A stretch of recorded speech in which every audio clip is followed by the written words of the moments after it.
Right on. Okay. There's only a few more. This will be it. Okay, so again, these were all written in New York in basically the 80s and 90s. And this was shortly after the Great Fall of New York, when Rudy F. and Giuliani became mayor. And things were all downhill from there. So this is called, but this is my redemption poem, so that we don't give in. New York wins another round. Yes, I mind New York's shattered state of mind. I moved to the States for peace of mind, so I mind peace in all the rich veins of America. Dancing in the gold mines with the dead, shining the diamond sutras of the beats, panning in the streams of the transcendental poets, reading in the streets with the bare pocket prophets, singing in the cellars with the skyrocket singers, soaring through the parks with the falcons and the hawks, even howling in the garden with the drunk ranger jocks. But I never thought I'd ever see these branches broken off of the log on the soul of the tree at the top of the sea. But through the firelights and smoking nights, through burning beetle embers, through conscription riots and high-rise Hyatts and flanks of our dying members, we're taken back the imagined circle where the spirit comes to nourish. New York glows with human light, and our better angels flourish. When the room makes noise with no one there, and nighttime's pen keeps moving, when caffeine tingles through parchment chores and an active mind keeps grooving, New York wins another round and beats the heartless down. New York wins another round and struts her horny crown. New York wins another round and screams, "It is our town!" New York wins another round when the poets lay it down.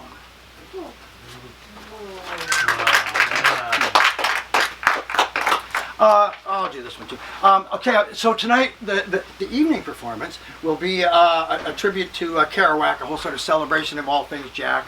And so I'll just do a couple little teasers here that I won't do later, just to kind of add a little to the picture, and because it's part. So what do they call it? It's like sort of a teaser of the evening show. So he wrote this, and also because it's applicable, because I know there's a lot of artists sitting here in the room, creative people. And so when he wrote, I think it was after the Subterraneans, and he was just on this writing streak, just turning out books all the time. After he got that letter, the Joan Anderson letter from written by Neil Cassidy in December 1950, and then he wrote On the Road in 3 weeks, a couple of months later, and kind of he had the breakthrough in writing. And so Allen Ginsberg asked him, "How do you do this? You should get this down." And so he wrote 2 different pieces on it, and one of them I'll read here, very brief. It's called The List of Essentials, and this was what he sort of was his kind of a bullet point little idea about how to create great art. As from the overall piece was Belief and Technique for Modern Prose, and he called this The List of Essentials. Scribbled secret notebooks and wild typewritten pages for your own joy. Submissive to everything, open, listening. Try never get drunk outside of your own house. Be in love with your life. Something that you feel will find its own form. Blow as deep as you want to blow. Write what you want, bottomless from bottom of the mind. Write the unspeakable visions of the individual. No time for poetry, but exactly what is. Entranced fixation, dreaming upon object before you. Remove literary, grammatical, and syntactical inhibitions. Like Proust, be an old tea-head of time. Tell the true story of the world in inner monologue. The jewel center of interest is the eye within the eye. Write in recollection and amazement for yourself. Work from pithy middle eye out, swimming in language sea. Accept loss forever. Believe in the holy contour of life. Struggle to sketch the flow that already exists intact in mind.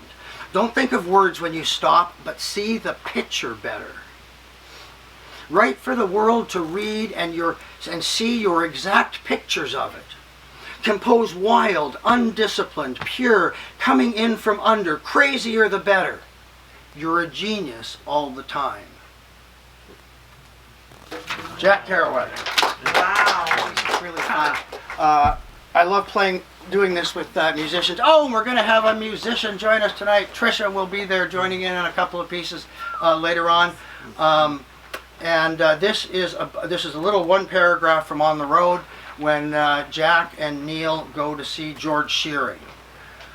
Fun little piece. Oh, and by the way, he uses the word rock to describe Shearing, and he wrote this in 51, so well before the term rock and roll was ever coined, and he uses it to describe musicians rocking. So that's kind of wild. Okay. Dean and I went to see George Shearing at Birdland in the midst of the long, mad weekend. The place was deserted. We were the first customers, 10 o'clock. And Shearing came out blind, led by the hand to his keyboard. He was a distinguished-looking Englishman with a stiff white collar, slightly beefy, blonde, with a delicate English summer night's air about him as he came out in the first rippling sweet number he played, as the bass player leaned to him reverently and thrummed the beat. The drummer, Denzel Best, sat motionless except for his wrists snapping the brushes. And Shearing began to rock. A smile broke over his ecstatic face, and he began to rock in the piano seat, back and forth, slowly at first, and then the beat went up. And he began rocking fast. His left foot jumped up with every beat. His neck began to rock crookedly.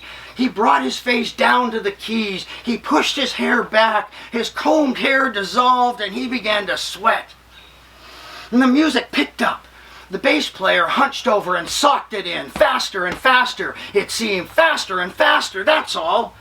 And Shearing began to play his chords. They rolled out of the piano in great rich showers. You'd think the man wouldn't have time to line them up. They rolled and rolled like the sea, and folks yelled for him to go. And Dean was sweating. The sweat poured down his collar.